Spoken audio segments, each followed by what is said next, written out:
নিরপেক্ষ নির্বাচনের দাবিতে বরিশাল থেকে সরকার বিরোধী আন্দোলন শুরুর ডাক বিএনপির। সমাবেশে হট্টগোল, পথে বাধার অভিযোগ ইশরাকের। কারো কাছে হাত পেতে নয়, জনগণের সেবক হিসেবে ক্ষমতায় এসেছে আওয়ামী লীগ, গড়ে উঠছে আত্মমর্যাদাশীল জাতি হিসেবেই জানালেন প্রধানমন্ত্রী। ঢাকা বিশ্ববিদ্যালয়ের ভর্তি পরীক্ষার তারিখ ঘোষণা, ৮ বিভাগে একযোগে পরীক্ষা শুরু ২১ মে, ৮ থেকে ৩১ মার্চ পর্যন্ত অনলাইনে আবেদন। দায়িত্ব অবহেলার দায় স্বীকার নাসিরনগরের সিভিল সার্জন, পুলিশ সুপার সহ ১২ কর্মকর্তার। ক্ষমা চেয়ে পেলেন হাজিরা থেকে অব্যাহতি। করোনায় ১ বছরে শাহজালাল বিমানবন্দরের রাজস্ব ক্ষতি ৬০০ কোটি টাকা, পণ্য বিক্রির নামে অনলাইনে প্রতারণা, গ্রেপ্তার ৩ জনই কিশোর। জান্তা সরকারের ধরপাকড়েও মিয়ানমারে বিক্ষোভ, নেতানিয়াহুকে ফোন বাইডেনের। তুষারঝড়ে বিপর্যস্ত যুক্তরাষ্ট্র, টেক্সাসে ৭০ লাখ মানুষ বিদ্যুৎ বিচ্ছিন্ন। এবং ৩,২০,০০,০০০ রুপিতে কলকাতা নাইট রাইডার্সের সাকিব, রাজস্থান রয়্যালসে খেলবেন মুস্তাফিজ। টিকা নিলেন তামিম সৌম্যরা।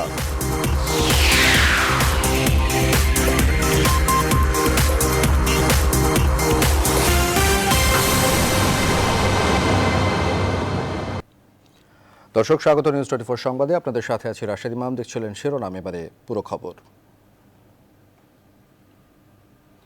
বরিশালে বিভাগীয় সমাবেশের মধ্য দিয়ে নিরপেক্ষ নির্বাচনের দাবিতে সরকার বিরোধী আন্দোলন শুরু করল বিএনপি। প্রধান এই দাবি ছাড়াও দলের প্রতিষ্ঠাতা প্রয়াত রাষ্ট্রপতি জিয়াউর রহমানের খেতাব বাতিলের সিদ্ধান্ত পরিহার ও বেগম খালেদা জিয়ার নিঃশর্ত মুক্তি দিতে সরকারের প্রতি আরও একবার আহ্বান জানালেন নেতাকর্মীরা।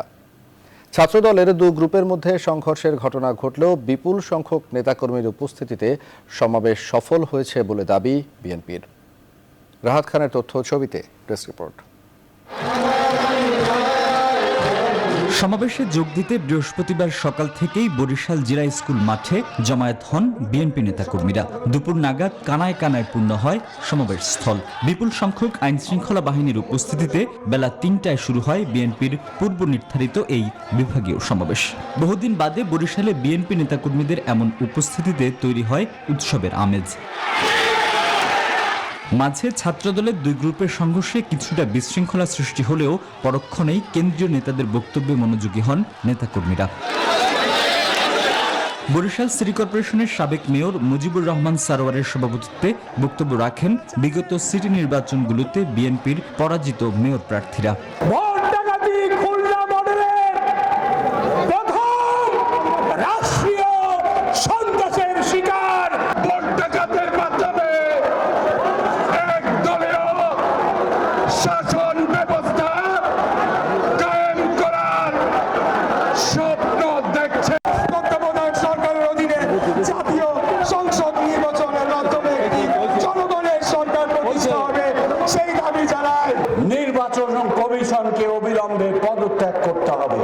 প্রধান অতিথির বক্তব্য রাখেন বিএনপির ভাইস চেয়ারম্যান অবসরপ্রাপ্ত মেজর হাফিজ উদ্দিন আহমেদ। দেশে গণতন্ত্র নেই অভিযোগ করে হাফিজ বলেন, সরকার সাধারণ মানুষের ভোটের অধিকার হরণ করেছে।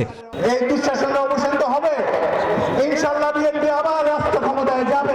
গণ আন্দোলন গড়ে তুলব আমরা টেকনাফ থেকে তেতুলিয়া পর্যন্ত। এর আগে সমাবেশে যোগ দেওয়ার পথে মাওয়া ফেরিঘাটে বিএনপি নেতা ইশরাকের গাড়িবহর বাধার মুখে পড়ে। এছাড়া সমাবেশ ঠেকাতে বাড়ি বাড়ি পুলিশি অভিযান এবং ধরপাকড়ের অভিযোগ করেন নেতাকর্মীরা। Desk report, news 24। প্রধানমন্ত্রী শেখ হাসিনা বলেছেন, জনগণের সেবক হিসেবে ক্ষমতায় এসেছে আওয়ামী লীগ। সেজন্যই কারো কাছে হাত পেতে নয়, আত্মমর্যাদাশীল জাতি হিসেবে গড়ে উঠতেই বর্তমান সরকারের প্রচেষ্টাগুলো নেওয়া হয়েছে। জাতীয় নিরাপদ খাদ্য দিবস ২০২১-এর উদ্বোধনী অনুষ্ঠানে গণভবন থেকে অনলাইনে যুক্ত হয়ে প্রধানমন্ত্রী এসব কথা বলেন। বিস্তারিত জানাচ্ছেন আফরিন আনোয়ার। বৃহস্পতিবার গণভবন থেকে ভিডিও কনফারেন্সের মাধ্যমে জাতীয় নিরাপদ খাদ্য দিবস ২০২১-এর উদ্বোধন করেন প্রধানমন্ত্রী শেখ হাসিনা। আমাদের প্রতিটি পদক্ষেপই হচ্ছে বাংলাদেশের একেবারে প্রত্যন্ত অঞ্চলের মানুষের ভাগ্য পরিবর্তন করা। এই সময় খাদ্যে ভেজাল বন্ধে কঠোর নির্দেশনার পাশাপাশি পুষ্টি নিশ্চয়তা বিধান করার প্রয়োজনীয়তার কথাও উল্লেখ করেন প্রধানমন্ত্রী। আমাদের দেশের মানুষের খাদ্য চাহিদা আমরা নিজেরা উৎপাদন করব, আমরা নিশ্চিত করব, সেই সাথে সাথে পুষ্টি নিশ্চিত করার দিকে আমরা বিশেষভাবে গুরুত্ব দিচ্ছি। ভেজালের ব্যাপারে আমি বলবো যে যারা ব্যবসা করতে চায় বা ব্যবসা করছে 2 পয়সা বেশি কামাই করার জন্য তারা এই ভেজাল দিতে থাকে বা পচা গন্ধ খাবার সেগুলিকে আবার ব্যবহার করে। এ ব্যাপারেও একদিকে যেমন সচেতনতা সৃষ্টি করতে হবে, অপরদিকে যেটা করতে হবে সেটা হলো কঠোর হস্তে এটা দমনও করতে হবে। আওয়ামী লীগ জনগণের সেবক হিসেবে ক্ষমতায় এসেছে উল্লেখ করে সরকার প্রধান বলেন, কারো কাছে হাত পেতে নয়, নিজেদের আত্মমর্যাদাশীল জাতি হিসেবে গড়ে তুলতে সকল প্রচেষ্টা। ইতিমধ্যে আপনারা যেমন ঢাকা শহরে বিভিন্ন হোটেল এবং রেস্তোরাঁগুলি সেগুলিকে গ্রেডিং স্টিকার দিয়ে দিচ্ছেন এবং মনিটরিংয়ের ব্যবস্থা নিচ্ছেন, এটা অত্যন্ত ভালো কাজ। কিন্তু এই কাজটা শুধু রাজধানীতে করলে হবে না, এটা সারা বাংলাদেশে একটু করা দরকার। সেদিকে সবাই আমার মনে হয় আপনারা যথাযথ ব্যবস্থা নিতে পারেন এবং এ ব্যাপারে নজরদারিটা বাড়ানোর জন্য আপনারা যে পদক্ষেপ নেবেন এ বিষয়ে যা সহযোগিতা করা দরকার করব। খাদ্যের স্বয়ংসম্পূর্ণতা অর্জনের পাশাপাশি গুণগত মান নিশ্চিত করতে গবেষণার প্রতিও জোর দেন প্রধানমন্ত্রী। আমরা আমাদের দেশের মানুষের আফরিন আনোয়ার, নিউজ 24, ঢাকা। আল জাজিরার বিরুদ্ধে মামলা এখনো পুলিশের কাছে আসেনি, আসলে ব্যবস্থা নেওয়া হবে বলে জানিয়েছেন স্বরাষ্ট্রমন্ত্রী আসাদুজ্জামান খান কামাল। বৃহস্পতিবার রাজধানীর মগবাজারে নজরুল শিক্ষালয়ে আয়োজিত এক অনুষ্ঠানে অংশগ্রহণ শেষে সাংবাদিকদের প্রশ্নের জবাবে তিনি কথা বলেন। এ সময় স্বরাষ্ট্রমন্ত্রী আরও বলেন, যথাযথ প্রক্রিয়ার মাধ্যমেই জেনারেল আজিজ আহমেদের ভাই হারিস ও আনিসের মুক্তির প্রক্রিয়া সম্পন্ন হয়েছে। হারিসের নাম পুলিশের ওয়েবসাইটে ওয়ান্টেড হিসেবে এখনও কেন রয়েছে সে বিষয়েও কথা বলেন মন্ত্রী। আইনে 401 ধারায় যে কোনো অপরাধী কিংবা যারা সাজাপ্রাপ্ত উভয় ক্ষেত্রেই তারা যদি আপিল করে মানে মহামান্য রাষ্ট্রপতির কাছে, তিনি মওকুফ করতে পারেন সাবজেক্ট ওই আপনার কোর্টের কনকারেন্স অনুযায়ী। সেই অনুযায়ী তিনি আবেদন করেছিলেন, যেটা আমাদের আইনমন্ত্রী মহোদয় একদম ক্লিয়ারলি আপনাদেরকে জানিয়েছেন। কাজে এই জিনিসটা স্পষ্ট। নোয়াখালীর কোম্পানীগঞ্জ উপজেলা আওয়ামী লীগের সভাপতি ও সাধারণ সম্পাদক পদে নতুন নেতৃত্ব এনেছেন সেতুমন্ত্রী ওবায়দুল কাদেরের ছোট ভাই, আলোচিত বসুরহাট পৌরসভার মেয়র আব্দুল কাদের মির্জা। বৃহস্পতিবার উপজেলা আওয়ামী লীগের এক বর্ধিত সভায় কাদের মির্জার উপস্থিতিতে সবার সিদ্ধান্ত মোতাবেক উপজেলা আওয়ামী লীগের সভাপতি খিজির হায়াতের পরিবর্তে সিনিয়র সহ সভাপতি ইস্কান্দার হায়দার চৌধুরী বাবুলকে ভারপ্রাপ্ত সভাপতি এবং সাধারণ সম্পাদক নূর নবী চৌধুরীর স্থলে বর্তমান কমিটির যুগ্ম সম্পাদক মোহাম্মদ ইউনুসকে ভারপ্রাপ্ত সাধারণ সম্পাদক করা হয়েছে। এদিকে আওয়ামী লীগের দফতর সম্পাদক ব্যারিস্টার বিপ্লব বড়ুয়া স্বাক্ষরিত এক প্রেস বিজ্ঞপ্তিতে বলা হয়েছে, বাংলাদেশ আওয়ামী লীগের কেন্দ্রীয় কার্যনির্বাহী সংসদের অনুমোদন ছাড়া সংগঠনের কোনো শাখার কমিটি বাতিল করা যাবে না।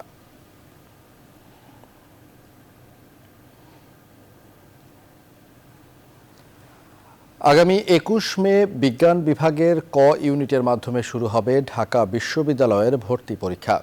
এবারই প্রথম ঢাকা ছাড়াও দেশের 8টি কেন্দ্রে একযোগে পরীক্ষায় অংশ নিতে পারবেন ভর্তিচ্ছু শিক্ষার্থীরা। এবার প্রতিটি ইউনিটই বাড়ানো হয়েছে শিক্ষার্থীদের এসএসসি, এইচএসসি ও সমমানের ফলাফলের ন্যূনতম গ্রেড। আগামী 8 মার্চ থেকে অনলাইনে শুরু হবে আবেদন প্রক্রিয়া। বিস্তারিত মাহমুদুল হাসানের রিপোর্টে। ঢাকা বিশ্ববিদ্যালয়ের প্রথম বর্ষের ভর্তি পরীক্ষার বিষয়ে চূড়ান্ত সিদ্ধান্ত নিতে বৃহস্পতিবার অনুষ্ঠিত হয় ভর্তি কমিটির বিশেষ সভা। বিশ্ববিদ্যালয়ের উপাচার্যের সভাপতিত্বে সিদ্ধান্ত হয় আগামী 21 মে ক ইউনিটের পরীক্ষার মাধ্যমে শুরু হবে প্রথম বর্ষের ভর্তি পরীক্ষার কার্যক্রম। মের 21 তারিখে খ ইউনিটের পরীক্ষা অনুষ্ঠিত হবে। 22 মে 2021 শনিবার ঘ ইউনিট যেটি বাণিজ্য অনুষদ সেটি পরীক্ষা হবে 27/5/2021 বৃহস্পতিবার। ঘ ইউনিট যেটি সমন্বিত গ্রুপ, যেটি আমরা সামাজিক বিজ্ঞান অনুষদের হয়ে থাকে, সেই পরীক্ষা হবে 28/5/2021 শুক্রবার। আগামী 8 মার্চ থেকে 31 মার্চের মধ্যে অনলাইনে আবেদন করতে পারবেন শিক্ষার্থীরা। মাধ্যমিক, উচ্চ মাধ্যমিক ও সমমানের পরীক্ষার ফলাফল বিবেচনায় এবারে প্রতি ইউনিটেই বাড়ানো হয়েছে ন্যূনতম স্কোর। ক ইউনিট যেটা বিজ্ঞান ভিত্তিক অনুষদের জন্য এবার ন্যূনতম যোগ্যতা নির্ধারণ করা হচ্ছে 8.5। কোনো সার্টিফিকেটের ফলাফল 3.5-এর নিচে থাকবে না। আর খ ইউনিট যেটি আমরা কলানুষদভুক্ত পরীক্ষা মনে করে থাকি, পরীক্ষার চতুর্থ বিষয় সহ জিপিএ প্রাপ্ত দ্বয়ের যোগফল হবে 8। এবার করোনার পরিবর্তিত পরিস্থিতির কারণে সারা দেশে পরীক্ষা কেন্দ্র করা হয়েছে 8টি। ঢাকার বাইরে আরও 7টি কেন্দ্রের মধ্যে শিক্ষার্থীরা তাদের পছন্দ মতো কেন্দ্রে অংশ নিতে পারবেন ভর্তি পরীক্ষায়। মাহমুদুল হাসান, নিউজ 24, ঢাকা। ব্রাহ্মণবাড়িয়ার নাসিরনগরে ধর্ষণের ঘটনায় ভুক্তভোগী শিশুর আলাদা 3টি মেডিকেল রিপোর্ট ও একটি ছাড়পত্রে অসামঞ্জস্যতার ঘটনায় অভিযুক্তদের ব্যক্তিগত হাজিরা থেকে অব্যাহতি দিয়েছে হাইকোর্ট। এর আগে বৃহস্পতিবার সকালে এ ঘটনার ব্যাখ্যা দিতে হাইকোর্টে হাজির হন ব্রাহ্মণবাড়িয়ার সিভিল সার্জন, পুলিশ সুপার সহ 12 কর্মকর্তা। পরে আদালতে দোষ স্বীকার করে ক্ষমা প্রার্থনা করেন তারা। শুনানি শেষে হাইকোর্টের বিচারপতি শেখ মোহাম্মদ জাকির হোসেন ও বিচারপতি KM জাহিদ সারোয়ারের সমন্বয়ে গঠিত বেঞ্চ তাদের ব্যক্তিগত হাজিরা থেকে অব্যাহতির আদেশ দেন।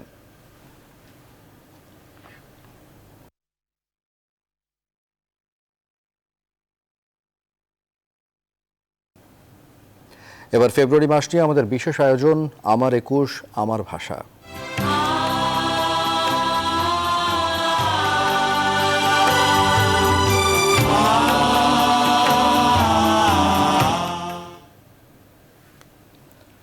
শিক্ষা ব্যবস্থার ত্রুটি ও সামাজিক যোগাযোগ মাধ্যম ব্যবহারের ক্ষেত্রে অসচেতনতা কেবল মাতৃভাষা বাংলাতেই নয়, বিপর্যয় ঘটাচ্ছে অন্য ভাষাতেও, যার বিরূপ প্রভাব পড়ছে তরুণ প্রজন্মের ওপর। এমনটাই মত লেখক, গবেষক এবং মুক্তিযুদ্ধ জাদুঘরের প্রতিষ্ঠাতা ট্রাস্টি মফিদুল হকের। তার মতে, ইতিহাসের সঙ্গে তরুণদের সংযুক্তি ঘটাতে না পারলে স্রোতের শ্যাওলা হয়ে ভাসতে হবে বিশ্ব দরবারে। সুকন্যা আমির জানাচ্ছেন বিস্তারিত। প্রভাত ফেরি আমায় নেবে সঙ্গে। মাতৃভাষার জন্য জীবন উৎসর্গ। ইতিহাসের এই প্রসঙ্গ আসলেই সবার আগে উচ্চারিত হয় বাঙালি জাতির নাম, বাংলাদেশের নাম। বাংলা আমার বচন। জ্ঞান, উপলব্ধি আহরণ এবং চেতনার বিকাশ সবকিছুর কেন্দ্রবিন্দুতেই রয়েছে এই মাতৃভাষার অবদান। কিন্তু আধুনিকতার নামে দিনকে দিন বিকৃত হচ্ছে মায়ের মুখের ভাষা, যার জন্য শিক্ষা পদ্ধতিকে দায়ী করছেন লেখক, গবেষক এবং মুক্তিযুদ্ধ জাদুঘরের প্রতিষ্ঠাতা ট্রাস্টি মফিদুল হক। শিক্ষার প্রকৃত অর্থটা আমি ধারণ করতে চাই, তাহলে মাতৃভাষার চাইতে কোনো বিকল্প নাই। আমাদের অবশ্যই শিক্ষার ক্ষেত্রে আমরা দ্বিভাষিক হব, বহুভাষিক হতে পারলেও ভালো, কিন্তু ইংরেজি মাধ্যম যদি শিক্ষা হয়, যেটা আমাদের শিক্ষা প্রতিষ্ঠানে একটা বড়ভাবে হচ্ছে, আমার বাংলা মাধ্যম শিক্ষাটা সংকুচিত হয়ে যাচ্ছে। তিনি বলছেন, উন্নত তথ্য প্রযুক্তির অপব্যবহারের ফলে যে শুধুমাত্র বাংলা ভাষা বিকৃত হচ্ছে তা নয়, বিপর্যয় ঘটছে অন্যান্য ভাষারও। খুদে বার্তা পাঠাচ্ছি, তখন কিন্তু সবাই কিন্তু ইংরেজিটাকে খুব মনে করছে যে এটাই হচ্ছে রীতি। আমি যে ইংরেজিটাকেও বরণ করছি, সেই ইংরেজিটাও কিন্তু আমি শুদ্ধভাবে ব্যবহার করতে পারছি না। তাহলে ভাষার বিকৃতি ঘটিয়ে ঘটিয়ে আমি একটা আধুনিকতাকে আমি বরণ করছি। এই যে নানা রকম বিকৃতি দেখা যাচ্ছে, সামাজিক বিকৃতি, যার একটা শিকার হচ্ছে তরুণ প্রজন্ম। ইতিহাসের সঙ্গে তরুণদের সংযুক্তি ঘটাতে পারলেই দৃঢ় হবে নিজ স্বকীয়তা, নিজ সত্তা, নইলে স্রোতের শ্যাওলা হয়ে ভাসতে হবে বিশ্ব দরবারে। এমনটাই মনে করেন গবেষক মফিদুল হক। সুকন্যা আমির, নিউজ 24, ঢাকা। ভাষার মাসেলি বাংলাকে নিয়ে নড়ে চড়ে বসে বিভিন্ন শিক্ষা প্রতিষ্ঠান থেকে শুরু করে সংগঠন কিংবা ব্যক্তি। সেখানে পিছিয়ে নেই সিটি কর্পোরেশন।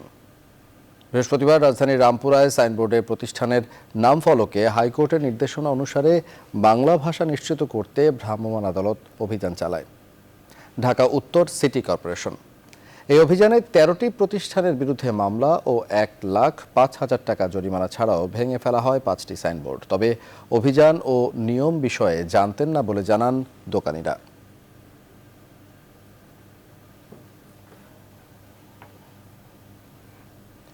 রাজধানীর উত্তর বাড্ডার সাতারকুল এলাকায় কাঠের গোডাউনে আগুন লেগেছে। খবর পেয়ে সাথে সাথেই ঘটনাস্থলে আসে ফায়ার সার্ভিস। নিয়ন্ত্রণে কাজ করছে ফায়ার সার্ভিসের 4টি ইউনিট।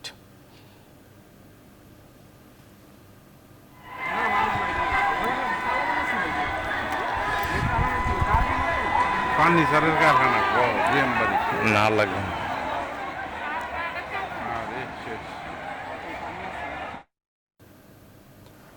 করোনাকালে ফ্লাইট চলাচল বন্ধ থাকায় এক বছরে প্রায় ৬০০ কোটি টাকা রাজস্ব হারিয়েছে ঢাকার হযরত শাহজালাল আন্তর্জাতিক বিমানবন্দর।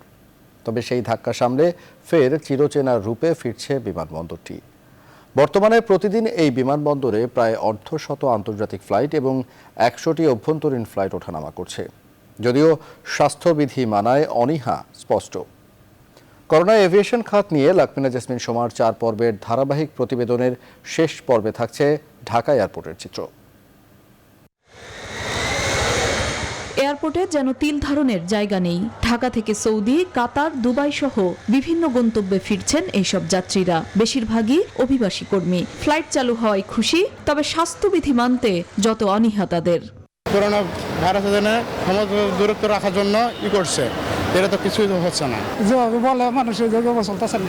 আমাদের বাংলাদেশ এয়ারপোর্টে কতটুকু নিরাপত্তা আছে, কতটুকু কি আছে তো সবাই জানে। এত করোনার ভিতরে যে সংখ্যা ছিল, তার ভিতরে যে ফ্লাইট চালু হয়েছে, এর জন্য আমরা খুশি।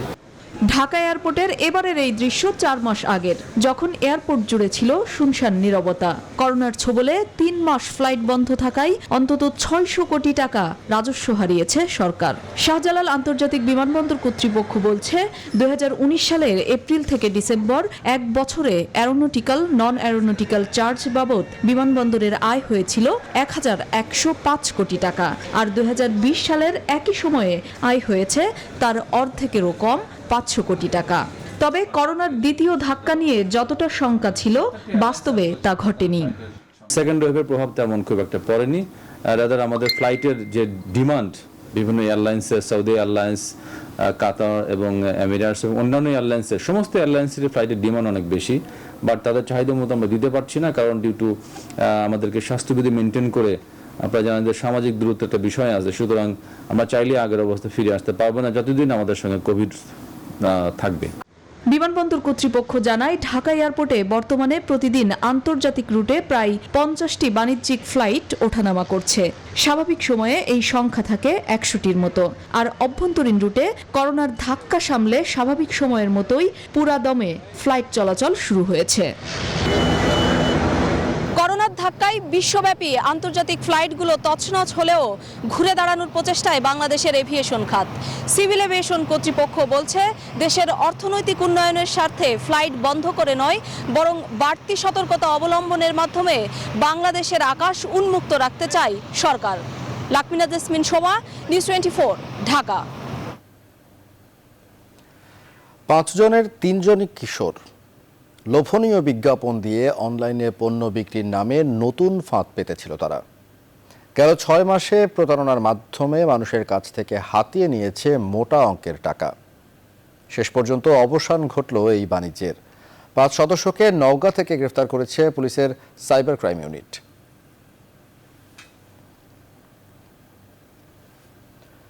১৬ লাখ টিকা গ্রহণের পর উন্মুক্ত হলো সুরক্ষা ভ্যাকসিন প্রদান অ্যাপস, যা দিয়ে নিবন্ধন নয়, শুধু কিউআর কোড স্ক্যান করতেই করে তথ্য যাচাই করা সম্ভব।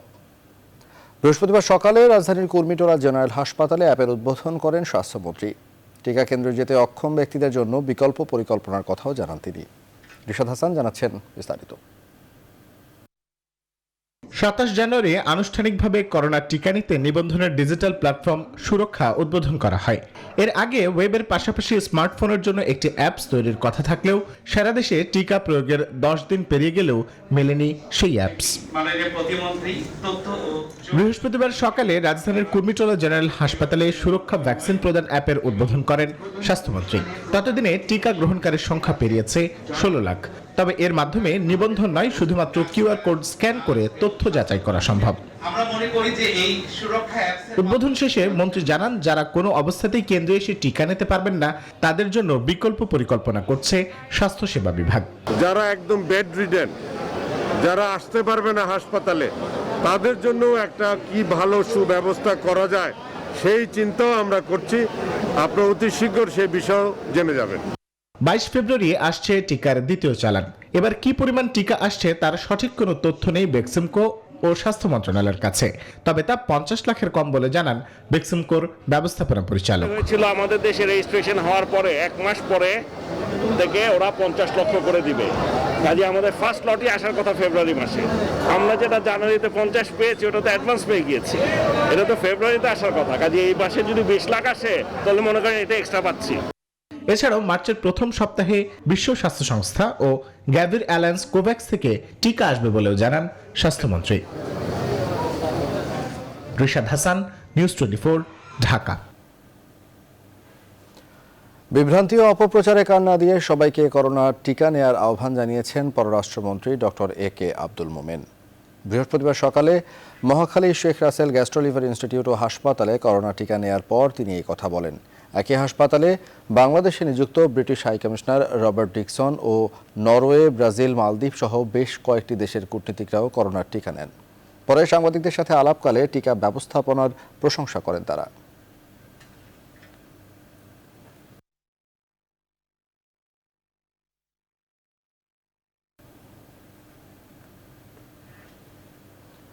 করোনার পরিবর্তিত পরিস্থিতির মাঝে আন্তর্জাতিক মাতৃভাষা দিবস উদযাপনে বিশেষ নির্দেশনা দিয়েছে ঢাকা মেট্রোপলিটন পুলিশ ও ঢাকা বিশ্ববিদ্যালয় প্রশাসন। ভিড় এড়াতে প্রতিষ্ঠান ও সংগঠন পর্যায়ে 5 জন ও ব্যক্তি পর্যায়ে 2 জনের বেশি জমায়েত না করার আহ্বান জানানো হয়েছে। বৃহস্পতিবার বিকেলে কেন্দ্রীয় শহীদ মিনার পরিদর্শন করেন ডিএমপি কমিশনার শফিকুল ইসলাম। এ সময় 21শে ফেব্রুয়ারি উদযাপনের সামগ্রিক প্রস্তুতি ঘুরে দেখেন তিনি। পরে সাংবাদিকদের প্রশ্নের জবাবে তিনি জানান, সামগ্রিক এলাকার নিরাপত্তা নিশ্চিতে 3 স্তরে নিরাপত্তা বিধান করবে আইনশৃঙ্খলা বাহিনী। পরে একই বিষয়ে নিজ কার্যালয়ে সংবাদ সম্মেলন করেন ঢাকা বিশ্ববিদ্যালয়ের ভিসি অধ্যাপক আখতারুজ্জামান। এ সময় পলাশীর মোড় থেকে শহীদ মিনার পর্যন্ত পুরো এলাকায় সামাজিক দূরত্ব মেনে দিবস উদযাপনে আহ্বান জানান তিনি।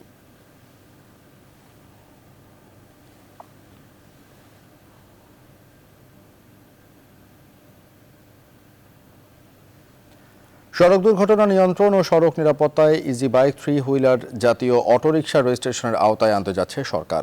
এজন্য একটি সাব কমিটি গঠন করা হয়েছে বলে জানিয়েছেন সড়ক পরিবহন ও সেতু মন্ত্রী ওবায়দুল কাদের। বৃহস্পতিবার রাজধানীর বিআরটিএ এর প্রধান কার্যালয়ে জাতীয় সড়ক নিরাপত্তা কাউন্সিলের 28তম সভায় অনলাইনে যুক্ত হয়ে তিনি এসব কথা বলেন। ছোট আকারের যানবাহনগুলো এখন দুর্ঘটনার অন্যতম কারণ। শুধু জেলা নয়, উপজেলা, ইউনিয়ন, গ্রামের রাস্তায়ও আজকে ছড়িয়ে আছে। ইজি বাইক ধরনের 3 চাকার গাড়ি রেজিস্ট্রেশনের আওতায় আনতে গেলে কি কি চ্যালেঞ্জ রয়েছে সেসব বিষয়ে স্পষ্ট করতে হবে। কাজ শুরু করে পিছিয়ে আসা যাবে না, আবার শুরুর আগে আমাদের প্রস্তুতি নিতে শুরু করতে হবে। 2025 সালের মধ্যে সরকারি স্থাপনা নির্মাণে 100% ব্লক ব্যবহার করা হবে। ফলে অবৈধ ইট ভাটাগুলো এমনিতেই বন্ধ হয়ে যাবে বলে জানিয়েছেন পরিবেশ, বন ও জলবায়ু পরিবর্তন মন্ত্রী মোহাম্মদ শাহাব উদ্দিন।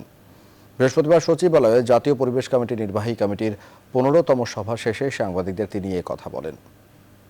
25 সালে আমরা 100% ব্লক ইটে আমাদের সরকারি স্থাপনা যাই হবে সবগুলো এই ব্লক ইট দ্বারা হবে। কাজেই আমরা 2025 সাল পর্যন্ত আমরা সম্পূর্ণ ব্লক ইটে চলে যাব এবং ধীরে ধীরে এই আপনার ইট ভাটাগুলো এমনিতেই বন্ধ হয়ে যাবে। আর আমরা সরকারিভাবে আমাদের মন্ত্রণালয়ের মাধ্যমে, পরিবেশ বিভাগের মাধ্যমে, অধিদপ্তরের মাধ্যমে আমরা যে ইট ভাটাগুলো অবৈধ আছে সেগুলো বন্ধ কার্যক্রম চলমান আছে। দেশের নানামুখী ষড়যন্ত্র হচ্ছে এবং সেজন্য সবাইকে সতর্ক থাকার আহ্বান জানিয়েছেন তথ্যমন্ত্রী ডক্টর হাসান মাহমুদ। জাতীয় প্রেস ক্লাব আয়োজিত ভাষা আন্দোলনে বঙ্গবন্ধু শীর্ষক সেমিনারে বৃহস্পতিবার তিনি কথা বলেন। তথ্যমন্ত্রী বলেন, ভাষা আন্দোলন সংগঠিত করার অপরাধে 1949 সালে বঙ্গবন্ধু গ্রেফতার হন। এমনকি ভাষা আন্দোলনে বাধা দেওয়ার প্রতিবাদে ফরিদপুর জেলে বসে অনশন করেছেন বঙ্গবন্ধু। জাতীয় প্রেস ক্লাবের সভাপতি ফরিদা ইয়াসমিনের সভাপতিত্বে সেমিনারে উপস্থিত ছিলেন বাংলা একাডেমির সভাপতি শামসুজ্জামান খান সহ অন্যান্যরা।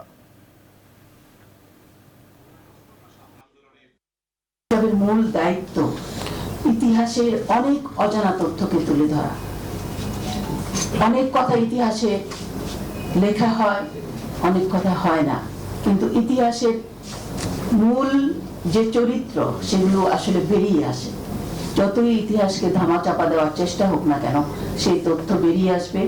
আমাদের দেশকে নিয়ে নানা ধরনের ষড়যন্ত্র হচ্ছে, সেগুলো সম্পর্কেও আমাদেরকে সজাগ থাকতে হবে। আজকে যে সর্বক্ষেত্রে বাঙালিরা বাংলাদেশ এগিয়ে গেছে, খাদ্য ঘাটতির দেশ, পৃথিবীর সবচেয়ে ঘনবসতিপূর্ণ দেশ, মাথাপিছু কৃষি জমির পরিমাণ পৃথিবীতে সর্বনিম্ন, সেই দেশ খাদ্য উদ্বৃত্তের দেশ, স্বল্প উন্নত দেশ, সেটি আজকে মধ্যম আয়ের দেশ। নির্বাচনের আগের রাতে এইভাবে ভোট চুরি এর আগে বাংলাদেশে আর কোনো সরকারের আমলে ঘটেনি। বাংলাদেশ ছাত্র অধিকার পরিষদের প্রথম প্রতিষ্ঠাবার্ষিকীর দিনে এমন অভিযোগ করেছেন অনুষ্ঠানে অংশ নেওয়া বক্তারা। বৃহস্পতিবার রাজধানীর বিজয়নগরে আয়োজিত এক অনুষ্ঠানে সরকারের নানা সমালোচনা করেন তারা। যে নির্বাচনের আগের রাতে প্রত্যেকটা দেশের প্রত্যেকটা মানুষকে সাক্ষী রেখে ভোট চুরি করে এবং কি পরিমাণে উদ্ধত থাকলে যে যা ইচ্ছা করবো কিছু করতে পারবি না তোরা। আমি বাংলাদেশের ইতিহাসে দেখি নাই লুটপাট হয়েছে, হাওয়া ভবন হয়েছে, অনেক দুর্নীতি হয়েছে। আমি বাংলাদেশে দেখি নাই বাংলাদেশ ব্যাংকই লুট হয়ে গেছে। বিশ্বজিতের মতো নিরীহ দর্জি, তাকে হচ্ছে ছাত্র রাজনীতির বলি হতে হয়। তো এই দুই শ্রেণীর ছাত্রের কথা বললাম। এক শ্রেণী হচ্ছে তাদের যৌক্তিক ন্যায়সঙ্গত দাবির জন্য আন্দোলন করে, আর এক শ্রেণী হচ্ছে তাদেরকে দমন করার জন্য মাঠে উঠে পড়ে লেগেছে। এবারে ফার্স্ট সেক্রেটারি ইসলামী ব্যাংক অর্থ ও বাণিজ্যের সংবাদ।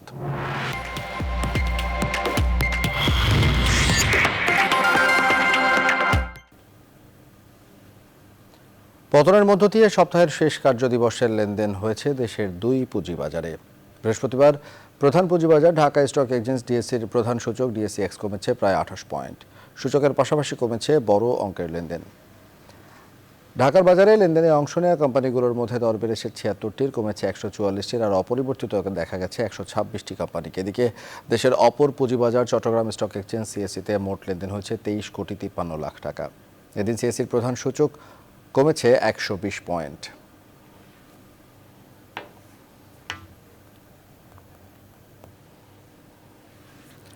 মেসে প্রবেশ করে বরিশাল বিশ্ববিদ্যালয়ের শিক্ষার্থীদের উপর হামলার ঘটনায় অজ্ঞাতনামা শতাধিক ব্যক্তির বিরুদ্ধে মামলা করেছে বিশ্ববিদ্যালয় কর্তৃপক্ষ।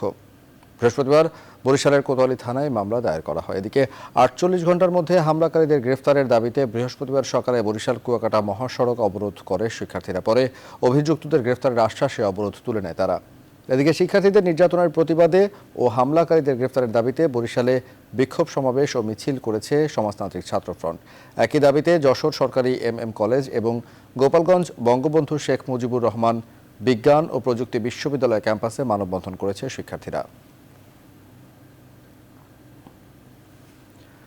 মাদারীপুরে ক্রসফায়ারের ভয় দেখিয়ে এক বিকাশ এজেন্টের কাছ থেকে অর্থ আদায়ের অভিযোগে 2 পুলিশ সদস্য সহ 3 জনের বিরুদ্ধে মামলা হয়েছে। বৃহস্পতিবার দুপুরে জেলার senior judicial magistrate Saidur Rahman সাইদের আদালতে মামলাটি করেন ভুক্তভোগী সুজন শেখ। শুনানি শেষে বিচারক পিবিআইকে তদন্তের নির্দেশ দিয়েছেন।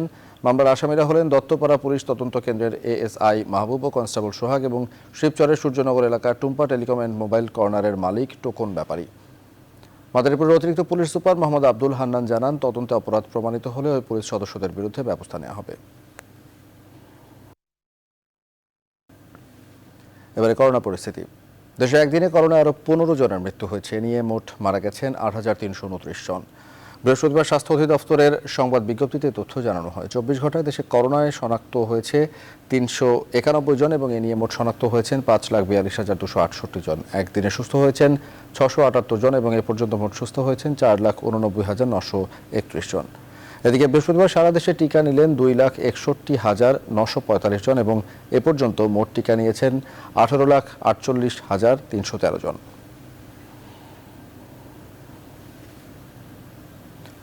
বিশ্বজুড়ে গেল কয়েক মাসে উৎপাদিত করোনা টিকাগুলোর 75%ই 10টি ধনী দেশ পেয়েছে বলে অভিযোগ তুলছে জাতিসংঘ, যেখানে 130টি দেশের কাছে এখনও অধরা রয়ে গেছে ভ্যাকসিন। এদিকে ফাইজার ও মডার্না ভ্যাকসিন নতুন সব করোনা ভ্যারিয়েন্টের বিরুদ্ধেই কার্যকর বলে নতুন আরেক গবেষণাতে তথ্য পাওয়া গেছে। দেশে এখন পর্যন্ত করোনায় মোট আক্রান্ত গড়িয়েছে 11,07,00,000-এ, মোট প্রাণহানি ছাড়িয়েছে 24,46,000।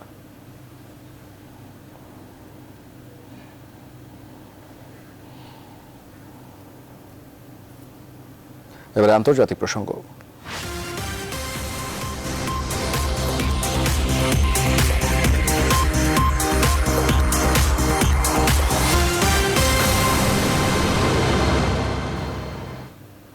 ধরপাকড় বাড়িয়ে বিক্ষোভ দমানোর চেষ্টায় মিয়ানমারের সামরিক বাহিনী।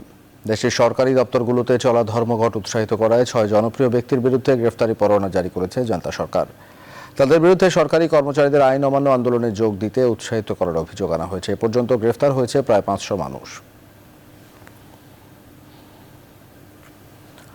অবশেষে মার্কিন প্রেসিডেন্ট জো বাইডেনের ফোন পেলেন ইসরায়েলের প্রধানমন্ত্রী। এজন্য নেতানিয়াহুকে অপেক্ষা করতে হয়েছে 27 দিন। তেল আবিব জানায়, বুধবার সেই ফোন আলাপে উঠে আসে ইরানকে মোকাবেলার কৌশল। ছিল ইসরায়েলের সঙ্গে আরব দেশগুলোর পারস্পরিক সম্পর্কের নানা বিষয়। এদিকে উইঘুর ইস্যুতে মানবাধিকার লঙ্ঘনের দায়ে চীনকে ফের কড়া হুঁশিয়ারি দিলেন বাইডেন।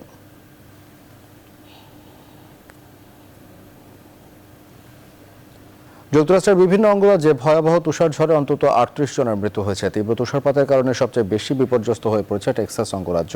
তুষারপাতের কারণে বিদ্যুৎ বিচ্ছিন্ন অবস্থায় রয়েছে ওই রাজ্যের প্রায় 70 লাখ মানুষ। আগামী শনিবারের আগে বিদ্যুৎ নাও ফিরতে পারে বলে বাসিন্দাদের প্রস্তুতি নিতে বলা হয়েছে।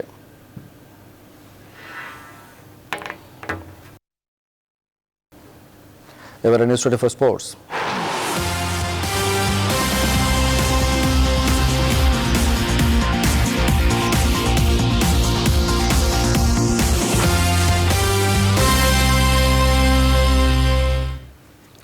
মাঠে গড়াতে যাচ্ছে আইপিএল, তাই বিশ্বসেরা খেলোয়াড়দের দলে ফেরাতে চলছে নীলাভ মাঠের যুদ্ধ। সর্বোচ্চ দামে ক্রিস মরিসকে দলে নিয়েছে রাজস্থান রয়্যালস, আর সাকিব ও মুস্তাফিজকে কিনে নিয়েছে কলকাতা নাইট রাইডার্স এবং রাজস্থান রয়্যালস। বিস্তারিত তাবাসসুম আহমেদের প্রতিবেদনে। আসছে এপ্রিলে মাঠে গড়াতে যাচ্ছে জনপ্রিয় tournament Indian premier league IPL. একটি দেশ 8টি দল, আর লড়বে বিশ্বসেরা সব খেলোয়াড়রা। তাই সেরাদের দলে ফেরাতে চলছে দলগুলোর মধ্যে কাড়াকাড়ি। Shakib Al Hasan from Bangladesh। শেষ পর্যন্ত পুরনো ঠিকানায় ফিরে যাওয়া সাকিব আল হাসানের ক্যারিয়ারের প্রথম ফ্র্যাঞ্চাইজি কলকাতা নাইট রাইডার্স এবারের আসরে 3 কোটি 20 লাখ রুপিতে কিনে নিল বিশ্বসেরা এই অলরাউন্ডারকে। সাকিবকে দলে পাওয়ার লড়াই জমেছিল কলকাতা ও কিংস 11 পাঞ্জাবের মধ্যে। শেষ পর্যন্ত নিলাম জিতে নেয় Kolkata night Riders. Thank you Punjab Kings for KKR. Sold to you, sir. Well done. বাংলাদেশের হয়ে টুর্নামেন্টে জায়গা পেয়েছে কাটার মাস্টার মুস্তাফিজও। একমাত্র দল হিসেবে রাজস্থান রয়্যালসই আগ্রহ দেখায় এই বাঁহাতি পেসারকে নিয়ে। পরে 1 কোটি রুপিতে রয়্যালসই কিনে নেয় মুস্তাফিজকে। Here with Royals 100. নিলামে দক্ষিণ আফ্রিকার বোলিং অলরাউন্ডার ক্রিস মরিসকে নিয়ে চলে তুমুল কাড়াকাড়ি। রাজস্থান রয়্যালস রেকর্ড 16 কোটি 25 লাখ রুপিতে কিনে নেন মরিসকে। তিনি এখন আইপিএল এর ইতিহাসে সবচেয়ে দামি খেলোয়াড়ে পরিণত হয়েছেন। এদিকে 14 কোটি 25 লাখ রুপি খরচ করে ওজি ব্যাটিং অলরাউন্ডার গ্লেন ম্যাক্সওয়েলকে কিনেছে রয়্যাল চ্যালেঞ্জার্স বেঙ্গালুরু। আর ব্যাঙ্গালোর, দিল্লি ও পাঞ্জাবের রোমাঞ্চকর লড়াইয়ের পর 14 কোটি রুপিতে জাই রিচার্ডসনকে কিনে নেয় পাঞ্জাব।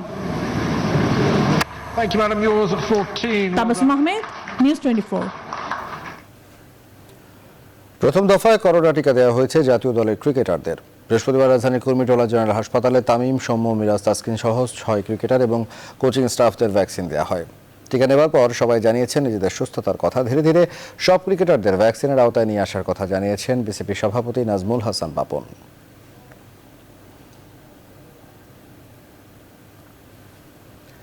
দেশের সাবেক ক্রিকেটারদের অংশগ্রহণে কক্সবাজারের শেখ কামাল আন্তর্জাতিক স্টেডিয়ামে শুরু হয়েছে legends champions trophy LCT 10.10 tournament. উদ্বোধনী দিনে 2 ভেন্যুতে মাঠে গড়ায় 4টি ম্যাচ। টুর্নামেন্টে অংশগ্রহণ করে আনন্দিত সাবেক ক্রিকেটাররাও। কক্সবাজার থেকে বিস্তারিত জানাচ্ছেন গালিব ইবনে রিয়াজ, ছবি তুলেছেন মোহাম্মদ শরীফ হোসেন। বিশ্বের সবথেকে বৃহত্তম সমুদ্র সৈকতের পাশেই বসেছে ক্রিকেটের উৎসব। দেশের সাবেক ক্রিকেটারদের মিলন মেলার এই আয়োজনের নাম legends champions trophy LCT 10.10। Nannu, Akram, Sujon, বাশারদের হাত ধরে যে ক্রিকেটের পথ চলা, সেই বাংলার নক্ষত্রদের এক করে আবারও ক্রিকেট প্রেমীদের মাঝে নিয়ে আসতে ভূমিকা রেখেছে টুর্নামেন্টের আয়োজক ACE ও ক্রিকবল। আমরা সকালে আসলাম এবং আসার পরে এখনো আমরা অ্যাডজাস্ট করতে পারিনি। তারপরে ফাইটিং খেলা ছিল, আমরা 16 রানে হারছি। ক্রিকেটটা জাস্ট শুধু খেলা, বাকি জিনিসটাই হলো আপনার মজার, এবং আপনি যদি দেখেন যে এতগুলো প্লেয়ার একখানে হওয়া, তাদের সাথে অনেক সুখ দুঃখ শেয়ার করা, বড় ভাইরা আছেন যাদের সাথে খেলেছি, সব মিলে একটা আনন্দঘন মুহূর্ত। ব্যাট বল তুলে রেখে কেউ ব্যস্ত ভিন্ন পেশায়, আবার কেউ বা ছাড়তে পারেনি ক্রিকেটের মায়া। কোনো না কোনো ভাবে জড়িয়েছেন নিজেদের দেশের ক্রিকেটের উন্নতিতে। সবাই মিলে একসাথে আবারও মাঠে একজন আরেকজনকে স্লেজিং করেই বেশি মজা পাচ্ছেন সাবেক ক্রিকেটাররা। ডেফিনেটলি এখানে তো আমাদের একটা পরিকল্পনা আছে ভালো কিছু করার। স্লেজিংটা হয় অনেক, এখন বেশি, মাঠেতে এখন বেশি স্লেজিং হয়, আর এখন ব্যক্তিগত স্লেজিংটা বেশি হয়, আগে এত ব্যক্তিগত স্লেজিং হতো না। 6 দলের অংশগ্রহণে টুর্নামেন্ট শুরুর দিনেই কক্সবাজারের শেখ কামাল আন্তর্জাতিক স্টেডিয়ামের 2 ভেন্যুতে মাঠে গড়ায় 4টি ম্যাচ। উদ্বোধনী ম্যাচে হাবিবুল বাশারের দল জেমকন টাইটান্সকে 16 রানে হারায় খালেদ মাসুদ পাইলটের দল একমি স্ট্রাইকার্স। তাদের সবার সাথে খেলেছি, তো এখানে জানি যে কার কি উইক পয়েন্ট, আর আমি কি করে ওরা জানে, আর ওরা কি করে আমি জানি। তো সুতরাং দেখা যাচ্ছে একটা মিলন মেলা যে বছরে একটা হয়, এটি সবচেয়ে বড় পাওনা। ডিস্টার্ব করার মতো উইকেট কিপার থেকে তার মধ্যে পাইলট অন্যতম। আমরা জানি আমাদের টিমে আছে সেলিম, মোহাম্মদ সেলিম, মানে তারা যে ফানটা করে সেটা তাদের প্রফেশনাল লাইফে করেছে, এখানে তো ফানের পরিমাণ আরও বেড়ে গিয়েছে। বৃহস্পতিবার থেকে শুরু হওয়া টুর্নামেন্টের ফাইনাল অনুষ্ঠিত হবে শনিবার। টুর্নামেন্ট থেকে অর্জিত অর্থ ব্যয় হবে অসচ্ছল ও বিপদগ্রস্ত ক্রিকেটারদের সাহায্যার্থে। গালিবি মেরিয়াজ, নিউজ 24, কক্সবাজার। শেষ করবো এখনকার নিউজ 24 সংবাদ, তার আগে শিরোনামগুলো আরো একবার।